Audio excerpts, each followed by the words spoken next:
Today we're doing our closeout for the second paycheck of March. So what this is we've done our full monthly budget for the month of March. We've made a zero-based budget for the whole big monthly picture. Then we took and we did a weekly spending plan where we've lined up our paychecks, and then we looked at what's coming out of those paychecks to make sure we have enough income coming in to cover the expenses coming out, and we lined all that out to make sure we didn't have any issues with that. And then what we're coming back and doing after each paycheck day is we're closing out the paycheck before and making sure, seeing how we did. Are we over budget, under budget? Are we carrying over any money? How did we follow along with our plan on a weekly basis or on a paycheck basis to see that we are on track for the whole monthly budget? And then we'll do a monthly budget closeout at the end. So this will be our week 2 paycheck closeout for the month of March. Hi, I'm Megan with Bethel Budgets. I'm here because it's more than just math. At some point, you've probably built a budget. You've laid out your income, you've laid out your expenses, and thought it's simple math. I'll just stick to what's on the paper. But then life happened and your budget didn't work out. The reason? Because it's more than just math. That's where I come in. Let's figure this out together. Don't give up. You've got this. You can see on my screen here on the right side, we have our Every Dollar app. This is the app that is connected to our monthly budget. So every month I write out my monthly budget on my Remarkable here, and then I plug it into this app where it is connected to our bank account and our credit card. So every transaction that we swipe automatically shows up here, and then I can categorize it to whichever category it goes in. So it keeps track of our spending for us. So I check that every day. And then what I do is every week or every paycheck, I come in and I plug it into this spreadsheet that I also have open on the screen, where I can track my spending according to my plan and versus how much I actually spent. So let's go over this spreadsheet here. So all of these sections over here are our categories and due dates that we got from our monthly budget. So we filled that in from our monthly budget. This tannish purple column here are the planned amounts from our monthly budget when we did that monthly budget and got it down to a zero-based. That's where that came from. All of these light purple columns here are from our weekly spending plan when we broke it down by week according to paycheck, what paychecks we're getting and what's going in and what's coming out. So that's our budgeted planned spending for each paycheck week. Now these medium purple columns, these are where we input our actual spent money for that paycheck. So this area here, this was all paycheck 1. All of this was paycheck 1. So it showed what we planned, what we budgeted to spend in paycheck 1, what we actually spent in paycheck 1, and what the difference was. So today we're going to work on these columns here, which is our paycheck 2, our second paycheck of the month. So as you can see here, I planned to get paid on the 4th and planned to earn $2,400. My actual pay date was the 4th, so I can plug that in, and I got $2,400. And I got those numbers from over here in Every Dollar. So now I can scroll down. We're going to go down to giving. This number is going to be red for me, and I knew that because I talked about this in my Paycheck 1 closeout for the month, where we missed a day of church because we were traveling, and then my husband and I were talking about it. Well, did you pay? I'm going to pay. You're going to pay. We were both confused. I thought he was going to pay. He thought I was going to pay, and then neither paid. 2 weeks in a row, one because we were getting ready to travel and one because we were traveling, we weren't there. So, and then the other reason is because I made more than I planned to earn because I missed that due date, if you remember, to max out my HSA contribution. So I made more than I planned. So I'm going to tithe more than I planned. So this number is going to be big and red this time. So we planned to tithe $240 this week, but we actually tithed $720 because it's actually like 3 weeks worth. It's that 1 week from February and that first week of March and that current week of February. Or of March. So it's 3 weeks, 1 of February and 2 of March, and 1 is higher than we planned. So that is okay because we knew that was coming, and we knew, so that, we had these green numbers here. We knew that money that wasn't just floating around in extra money. Because we're watching this every week, we knew that we had extra money, but that's assigned. We knew all of that money had a name. We knew it all had a job. It had a place to go. It just hadn't come out yet. If we were just looking at our bank account balance, we'd be like, woohoo, we have all this extra money. That doesn't do anybody any good. You have to be watching your expenses and your income. So we knew that we didn't actually have extra money, that it was assigned. So I know this looks like a big old red number, but it's not bothering me because I knew that was going to happen. I had planned for that to happen in a way. It's not exactly how I wanted it to happen, but I knew that was going to happen.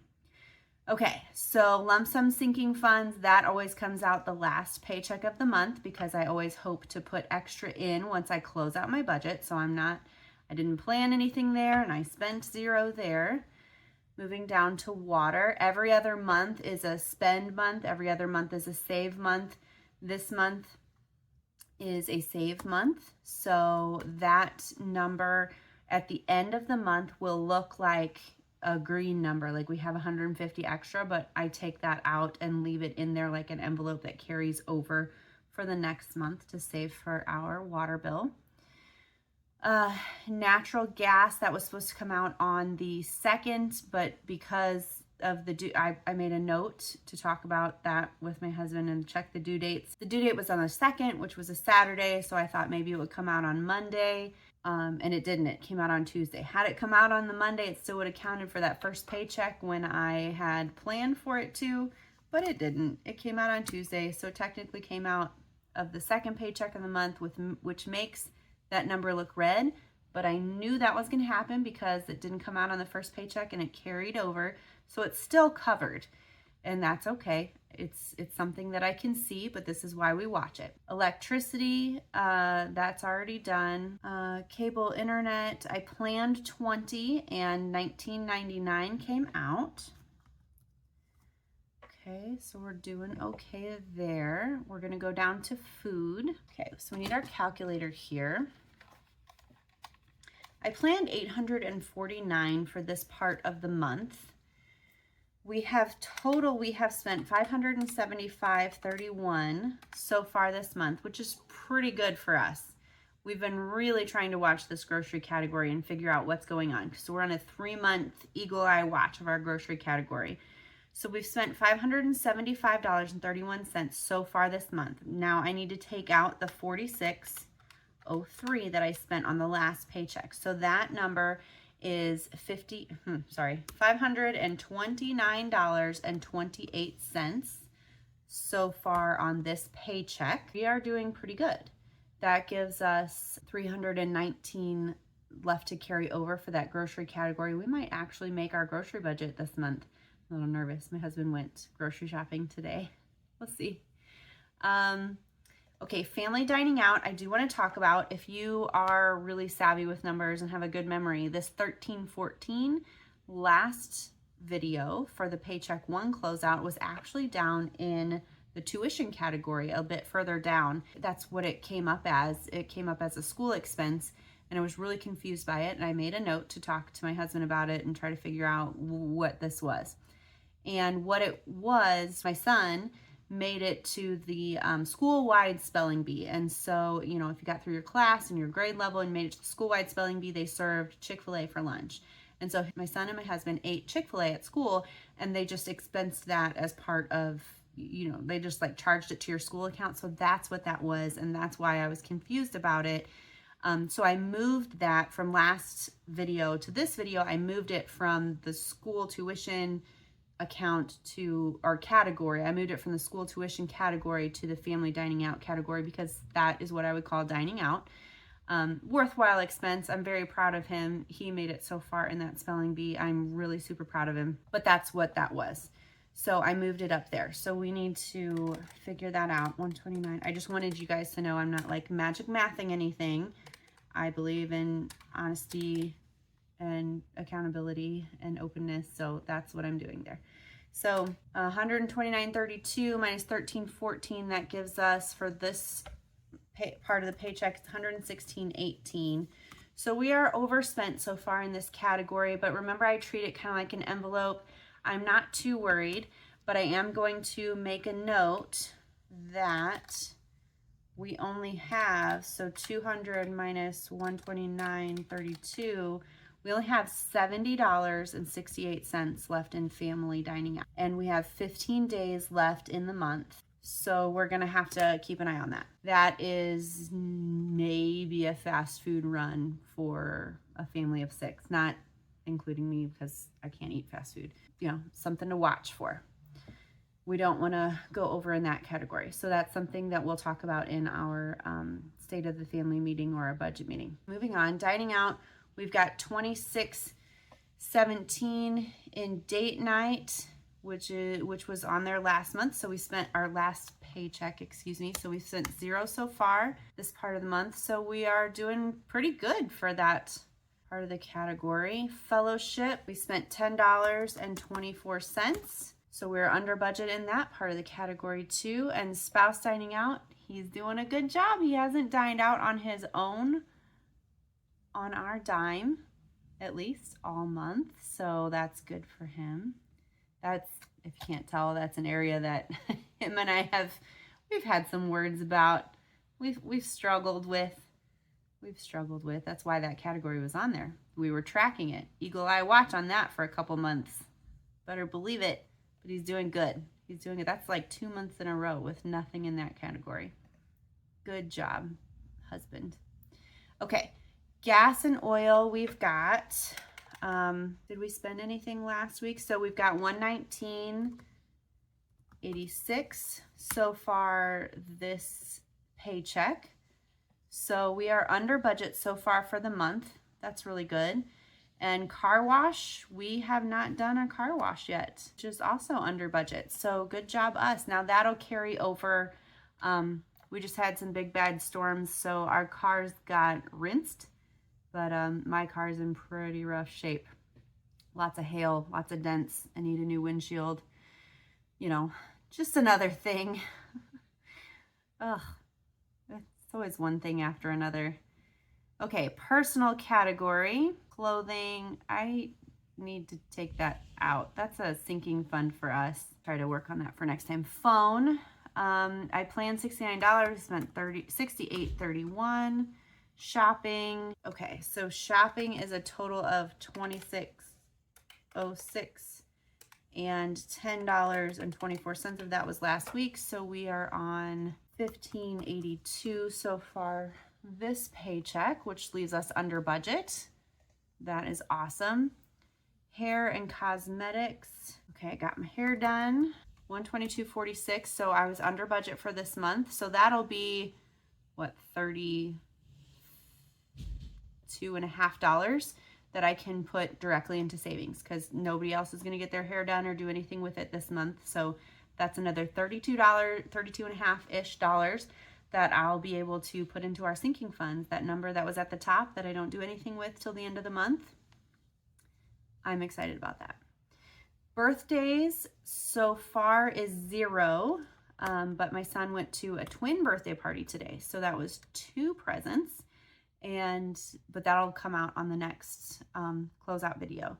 So you'll see that there. Lifestyle, moving on down. Lifestyle, childcare, planned 0, spent 0. Pet care, nothing's come out for pet care yet. That would be, it's supposed to be next part of the month anyway, next part of the paycheck. Entertainment, so far this month we've got $25.48, and $15.49 of that was last paycheck. So we spent $9.99. It sounds like a subscription to me. We spent $9.99 so far this paycheck. Mosquito Squad, we still haven't set that up.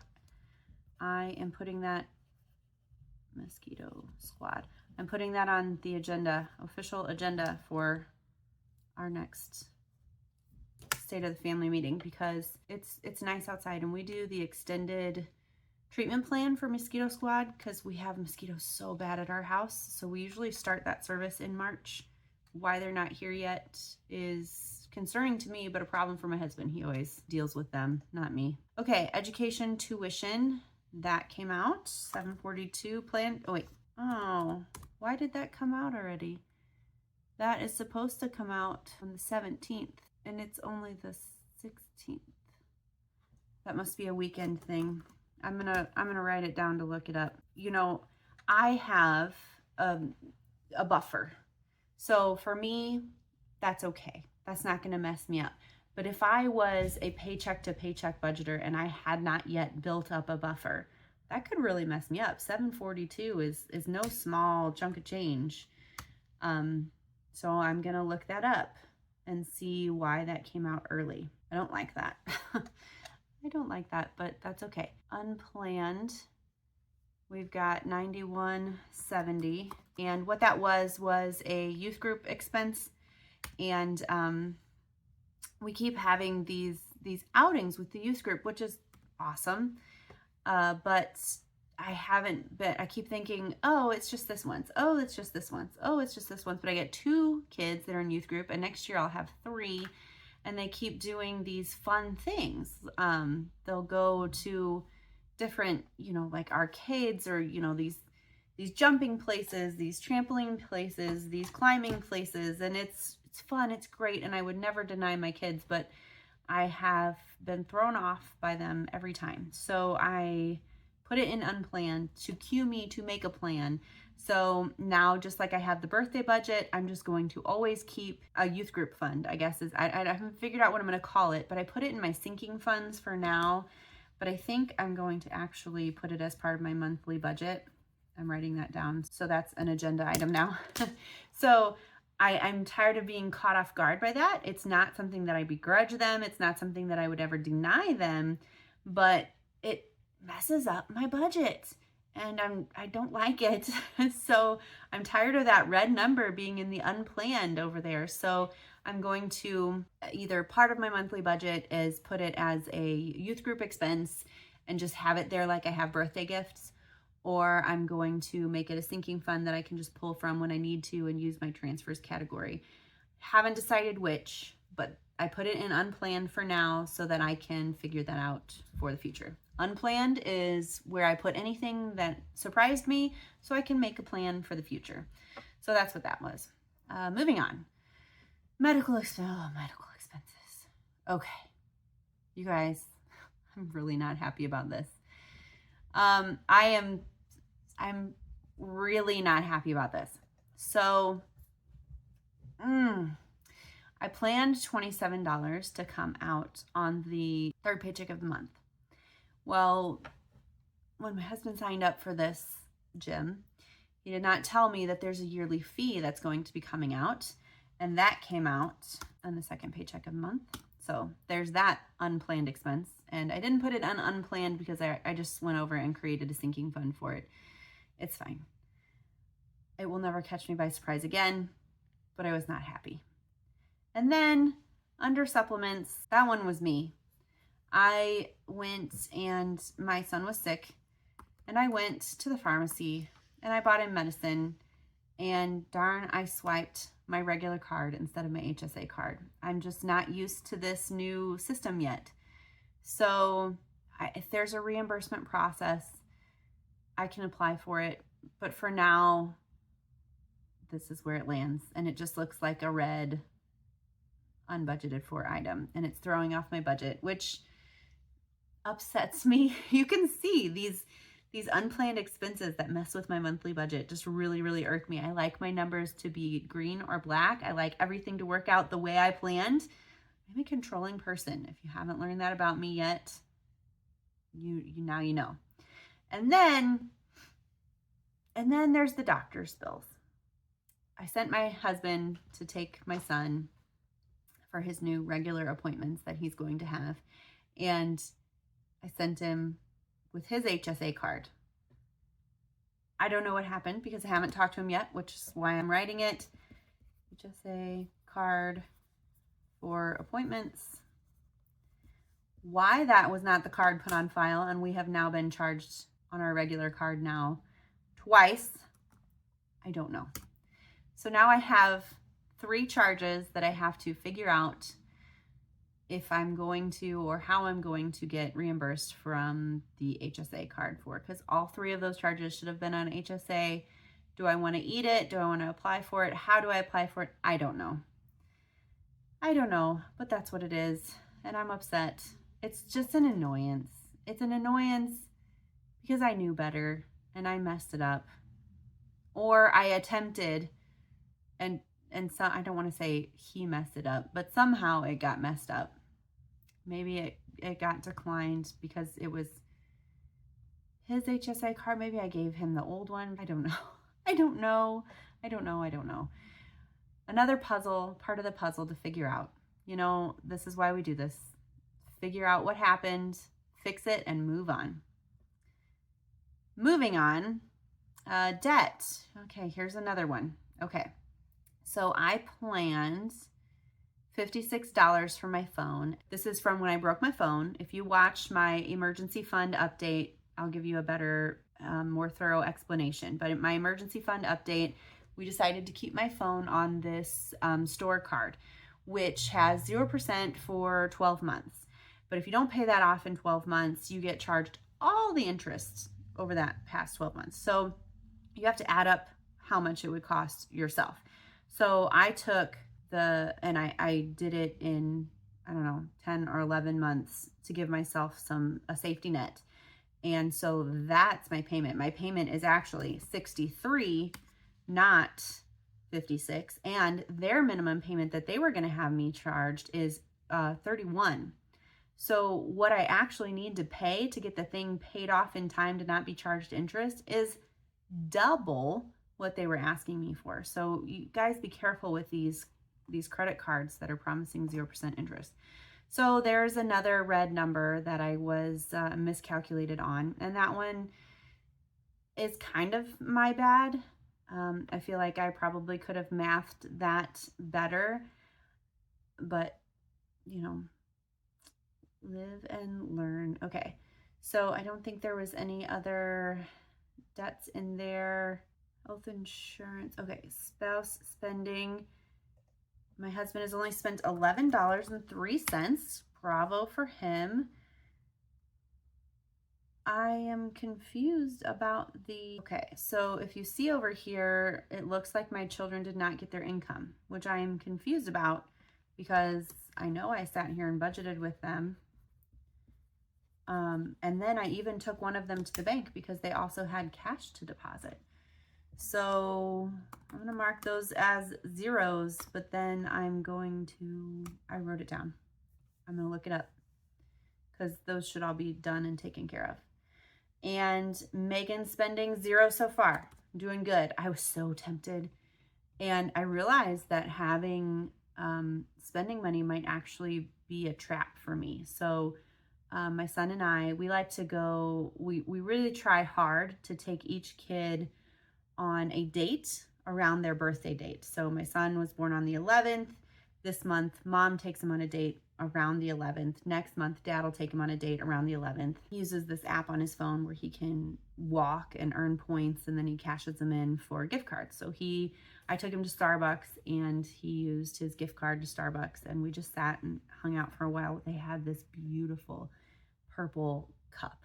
It was so frivolous and something that I would never ever buy, but I just loved it so much. It was such a beautiful purple. And I was so tempted, and I took a picture and I sent it to my husband. I was like, oh, it's so pretty. And he was like, buy it. And I was like, no. And then even my son was like, Mom, you have spending money this month. I would never buy that for myself. But knowing I had spending money, I almost bought something so frivolous.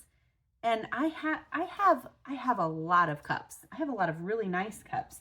Like these are those spill-proof kind. Like I can just toss this in my bag. It's a Brewmate, by the way. I don't get paid advertisements, or sponsorships or whatever. But I just don't need a cup. And if I save that $50 in spending money, I might be able to get something like really nice. So I did not buy it. Mother's Day is just around the corner. And so I came home and my kids were like, did you buy the cup? Did you buy the cup? They're such bad influences. They want me to spend money. Maybe it's to make them feel better for being spenders. I'm kind of alone around here. I'm not the only saver. I would say my oldest is a saver, not a spender, but they really wanted me to buy that cup. And I said, Mother's Day is just around the corner. If you want me to have the cup, you can buy me the cup. Anyway, I digress. Sorry for the little story time. So it looks like I'm only off by $142.26. I know that we had a bunch of red numbers, so I'm a little bit nervous for what this month will actually look like in the end. We are under budget and doing so good in like groceries and dining out. I'm really proud of us there, but I'm nervous the way we messed up this gym and health category. So we will see. Only time will tell. Right now it looks like we're going to carry over $142.26 for next paycheck, and hopefully we continue on this trend for lower groceries and lower dining out, and that way we have a little bit extra to put here in our sinking funds at the end of the month. I'll let you know at our monthly budget closeout how it ends up. I hope that you are successfully following your monthly budget. I hope you're tracking your spending, and I hope you're closing out your budget at the end of the month. Even if you're not closing it out weekly, take a look at how you're doing weekly. In your every dollar, you can go over here and you can click from spent. So let me go back up to our grocery categories. I think that's the easiest one to see. Here's our favorites. This is one we use the most. If you click on these numbers, you can see this is what we've spent so far. And then this is what we have remaining. So when I'm having those conversations with my husband, I'm like, okay, we only have $123.94 left in shopping, which is actually unheard of for us. Usually by halfway through the month, we're like, we're out of shopping money. No more shopping. We're done. So we have $600 left for groceries. Family dining out is $70. We have $180 left for gas. So we can talk about those things in an easy way. That's another thing I love about every dollar. Clicking through it, you can see what you have spent and what you have remaining. So you can use that to simplify your budget conversations. No matter what you do, just keep on going. Don't give up. You've got this.